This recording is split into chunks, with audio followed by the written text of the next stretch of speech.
الحمد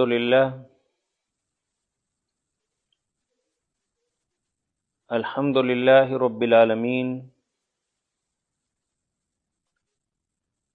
والصلاة والسلام علی سید الانبیاء والمرسلین وعلی آلہ واصحابہ ومن تبعہم بإحسان الی یوم الدین۔ اعوذ باللہ من الشیطان الرجیم، بسم اللہ الرحمن الرحیم۔ تیسرا پارہ، سورہ آل عمران اور آیت نمبر 55۔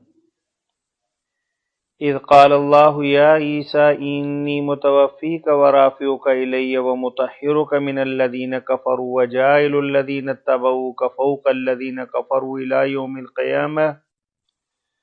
ثم الی مرجعکم فاحکم بینکم فیما کنتم فیہ تختلفون فأما الذین کفروا فاعذبهم عذابا شدیدا فی الدنیا والآخرہ وما لهم من ناصرین وأما الذین آمنوا وعملوا الصالحات فیوفیہم اجورہم واللہ لا يحب الظالمین۔ ذلك نتلوه عليك من الآيات والذكر الحكيم إن مثل عيسى عند الله كمثل آدم خلقه من تراب ثم قال له كن فيكون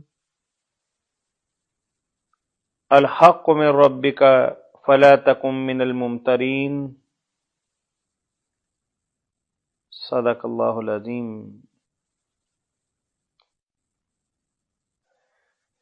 معزز خواتین و حضرات،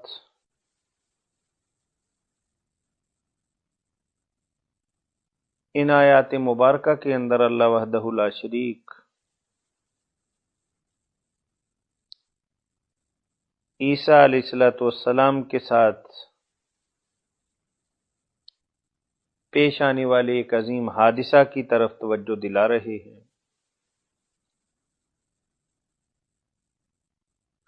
اور یہی ایک حادثہ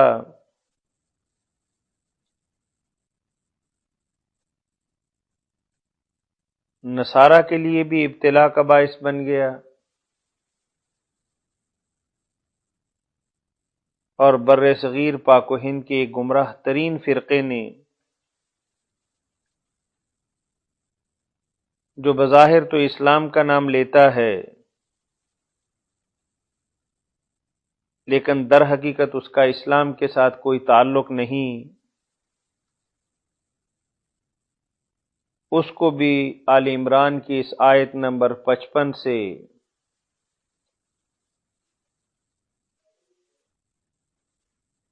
کھلواڑ کرنے کا، کھیل کرنے کا اور استدلال کرنے کا ایک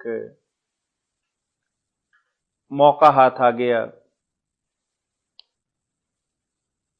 اور جس کا حقیقت کے ساتھ قطعاً کوئی تعلق نہیں ہے۔ نصارہ کا یہ عقیدہ ہے کہ اللہ وحدہ لا شریک نے نعوذ باللہ دنیا کے اندر اپنے بیٹے کو بھیج کر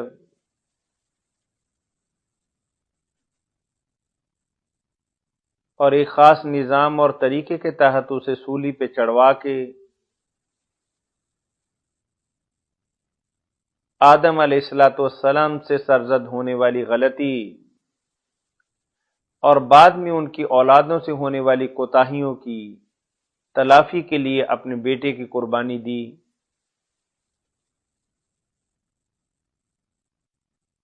اور یہ معاملہ صاف ہو گیا۔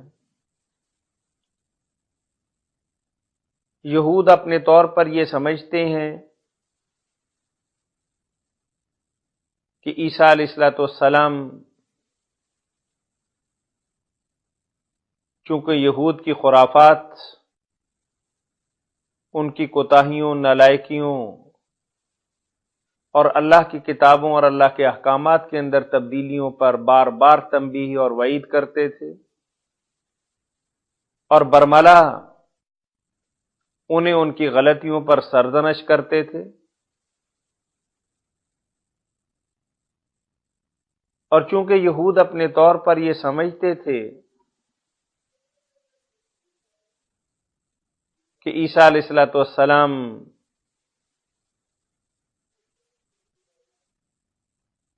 ایک نہایت غیر معقول، نامناسب ہستی ہیں، اور ان کا وجود اس کائنات کے لیے، اس دنیا کے لیے ایک بہت بڑا بوجھ ہے، اس بوجھ کا ختم ہونا ہی انسانیت کی فلاح و بہبود کا ایک ذریعہ ہے۔ روایتی مکر و فریب، ہیلہ سازی،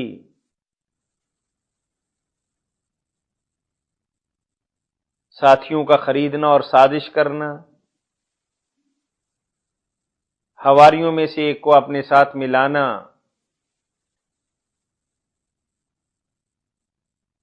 اور دولت کا لالچ دینا کہ عیسیٰ علیہ السلام کے معاملے کو صاف پاک کیا جائے، یہ تمام تر منصوبہ بندی یہود نے کر لی تھی۔ اگر اللہ کی مرضی اور مشیت اور ارادہ شامل حال نہ ہوتا، وہ تو اپنے ارادے کے اندر کامیاب ہو گئے تھے، اور پھر تو واقعی وہ جیسا کہ سابقہ ان کا طرز عمل اور ان کا وتیرہ اور ان کی تاریخ بتاتی ہے کہ انبیاء کرام کا قتل ان کے لیے کوئی بہت بڑی بات نہیں تھی۔ عیسیٰ علیہ السلام کے ساتھ بھی وہ یہی معاملہ کرتے، لیکن اللہ وحدہ لا شریک نے ان کی سازش کو ناکام کیا، ان کے ارادے اور منصوبے کو ملیہ میٹ کیا، اور جس معجزانہ طریقے سے عیسیٰ علیہ السلام اس کارخانہ قدرت کے اندر تشریف لائے تھے کہ نہ ان کا باپ تھا،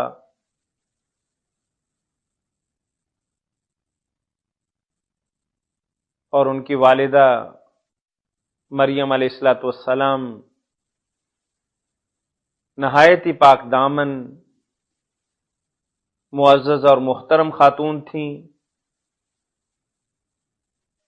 اللہ نے اپنے اعجاز سے، اپنے کرم سے اور فضل سے اور معجزانہ طریقے سے عیسیٰ علیہ السلام کو اس کائنات کے اندر وجود بخشا۔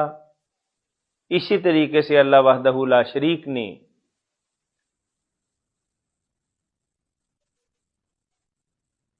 نہ سمجھ آنے والے طریقے سے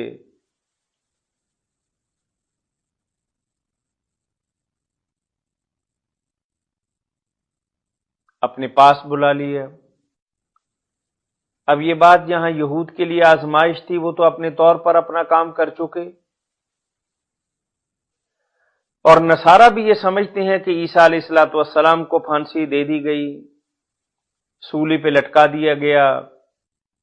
صفحہ ہستی سے مٹا دیا گیا، اور یہود نے ان سے بدترین انتقام لے لیا۔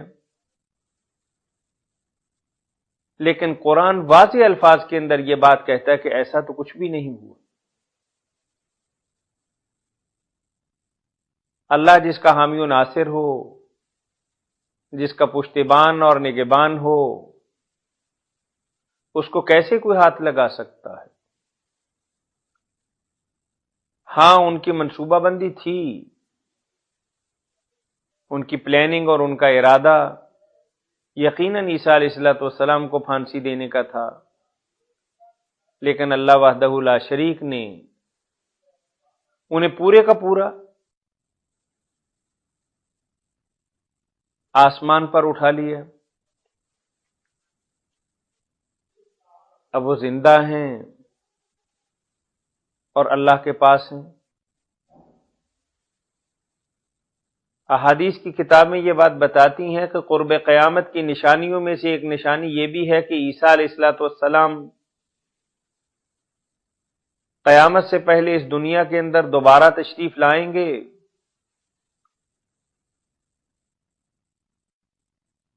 صلیب کو توڑیں گے،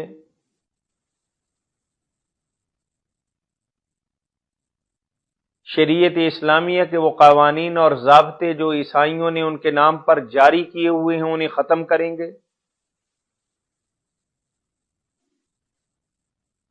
اور پھر فطرت سلیمہ یعنی اسلام پر ان کا انتقال ہوگا۔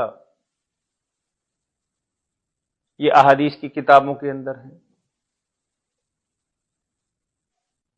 اسی ایک آیت مبارکہ سے بر صغیر پاک و ہند کے ایک علاقہ قادیان کے خود ساختہ نبوت کے دعوے دار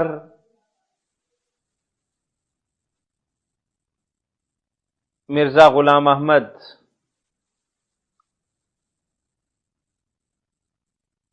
کو بھی اس آیت سے استدلال کا موقع مل گیا کہ دیکھو بھئی عیسیٰ علیہ الصلوۃ والسلام تو اللہ کے پاس چلے گئے اور اپنی بات کو پکا، سچا اور صحیح ثابت کرنے کے لیے کشمیر کے کسی علاقہ کے اندر عیسیٰ علیہ الصلوۃ والسلام کی ایک خود ساختہ قبر بھی ڈھونڈ نکالی تاکہ اپنی بات کو بہت زیادہ باوزن کیا جا سکے، اور اس کے پیچھے نظر ایک مقصد تھا، ایک مطمع نظر تھا، اور وہ یہ تھا کہ وہ ثابت کرنا چاہتے تھے اور بتا دینا چاہتے تھے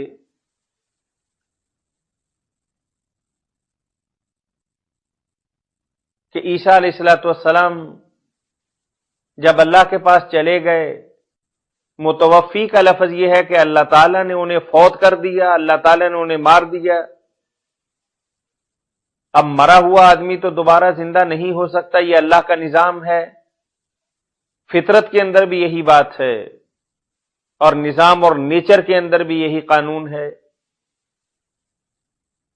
تو اب عیسیٰ علیہ الصلوۃ والسلام دنیا کے اندر کیسے آ سکیں گے؟ اب میں آ گیا ہوں۔ نعوذ باللہ، وہ اپنے آپ کو مسیح موعود کہتے تھے کہ میرے ہی بارے میں احادیث کے اندر بات آئی ہے کہ میں دنیا کے اندر آؤں گا، کچھ کارہائے نمایاں سر انجام دوں گا۔ اب خود ساختہ پیغمبر اور نبی نے یہ بات کر کے اور اس آیت سے استدلال کر کے ایک بہت بڑی دنیا کو گمراہ کیا ہوا، جبکہ حقیقت کے ساتھ اور حقائق کے ساتھ اور سچائی کے ساتھ اس کا کوئی تعلق نہیں۔ اس سورہ مبارکہ کے اختتام پر قادیانیت کے بارے میں بھی ہم تفصیل کے ساتھ، ان کے نظریات کے ساتھ، اور کس طریقے سے ان کا اسلام کے ساتھ کوئی تعلق نہیں، وہ کوئی اہل اسلام میں سے فرقہ نہیں ہے، بلکہ اسلام اور قادیانیت دو متباعد اور متغیر اور انتہائی متفرق چیزیں ہیں۔ ہم اس کو بڑی وضاحت کے ساتھ انشاءاللہ العزیز، لیکن ضمنی طور پر یہ بتا دیں کہ قادیانی بھی اسی آیت مبارکہ سے استدلال کرتے ہوئے مرزا غلام احمد کی نبوت کو اور اس کے مسیح موعود ہونے کو ثابت کرتے ہیں۔ اور پھر اگلی آیات مبارکہ کے اندر اللہ وحدہ لا شریک نے فرما دیا کہ دیکھو سچ اور جھوٹ واضح ہو جائے گا، سچائی اپنی پوری تابناکیوں کے ساتھ، خواہ کتنے ہی تم دروازے بند کر لو، ضرور جلوہ گر ہوگی، اور گمراہی خواہ کتنے ہی خوبصورت پردوں کے اندر لپیٹ دی جائے اور اس پر پھول چڑھا دیے جائیں، اس کا تعفن باہر نکلے گا، اور حق غالب آئے گا اور باطل جو ہے وہ لامحالہ مغلوب ہوگا۔